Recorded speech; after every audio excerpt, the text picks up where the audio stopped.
Tres acciones de prevención para evitar víctimas de violencia en el país. En la presentación del estudio Prevención del Delito en México, cómo se implementa, expertos dijeron que se deben fortalecer las capacidades financieras y técnicas de gobiernos locales, así como enfocarse en apoyar a los jóvenes y construir una policía de proximidad para disminuir la prevalencia de comportamientos de riesgo. Con base en 2 evaluaciones cualitativas de la implementación de 15 acciones preventivas en Guadalajara, también en Nezahualcóyotl, además de una evaluación en Zapopan, se identificaron 3 acciones preventivas, problemas recurrentes de los programas de prevención e ideas para mejorarlos. Para hablar de ese tema precisamente me acompaña Jonathan Fursaifer, el coordinador de estos estudios de México Evalúa. ¿Cómo estás, Jonathan? Hola, Alejandro, ¿qué tal? Muy buenas noches. Bien, hace algunos años ya México Evalúa sacó todo un estudio de lo mal que estaban seleccionados los polígonos, ¿no?, donde se tenían estos programas de prevención del delito. Entiendo ahora que localizan varios programas de prevención del delito que están funcionando,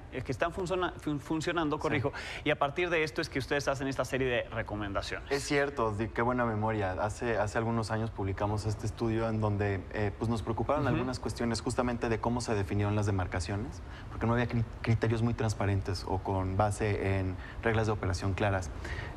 Justamente fuimos a estos polígonos en el estado de Jalisco y en el estado de México para analizar 15 acciones financiadas por el subsidio PRONAPRED, que fue hasta el año pasado el mecanismo fiscal más importante para apoyar este tipo de acciones de prevención. En estas 15 acciones, pues notamos de todo, ¿no? Hay prácticas promisorias, hay otras que requieren mucho más esfuerzo y otras que pues están desvinculadas con la realidad y con las necesidades de la población. En particular nos llamaron la atención 3.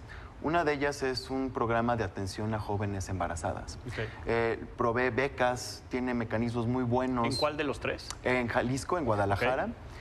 Proveen becas, de terapias clínicas, educación médica, etcétera, justamente para evitar que las muchachas en esta situación salgan de la escuela, por ejemplo, o que puedan prolongar un poco más el tiempo del primero al segundo embarazo. De tal manera que, bueno, a partir de la construcción de redes comunitarias, pudieron identificar quiénes son las jóvenes más vulnerables.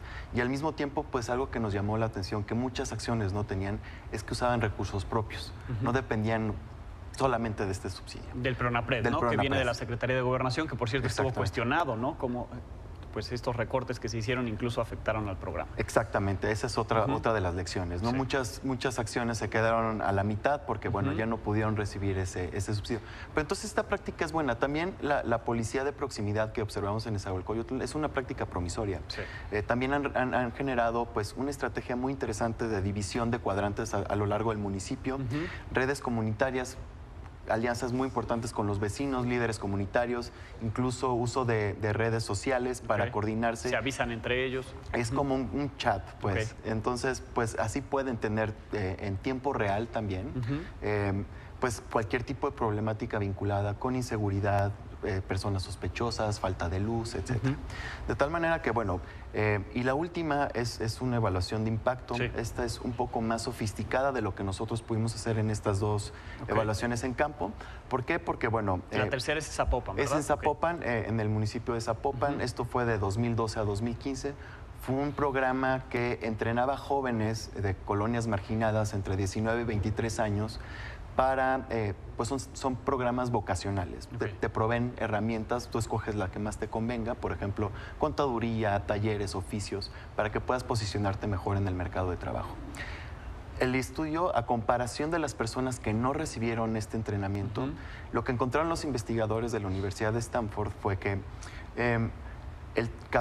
hay un aumento, un incremento del 14% en los ingresos después de este programa. O sea, las personas que acudieron que participan 14% más. Más de ingresos en comparación a aquellas que no los tomaron y que son prácticamente iguales.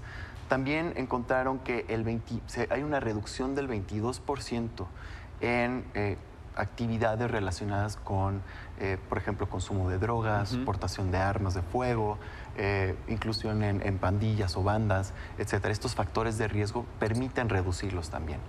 Y finalmente, pues tienen un mayor impacto de 6 a 10 horas más en las horas laboradas semanalmente en estos muchachos. Con estos en estos 3 municipios, ¿se reflejó alguna disminución en el índice delictivo de los 3?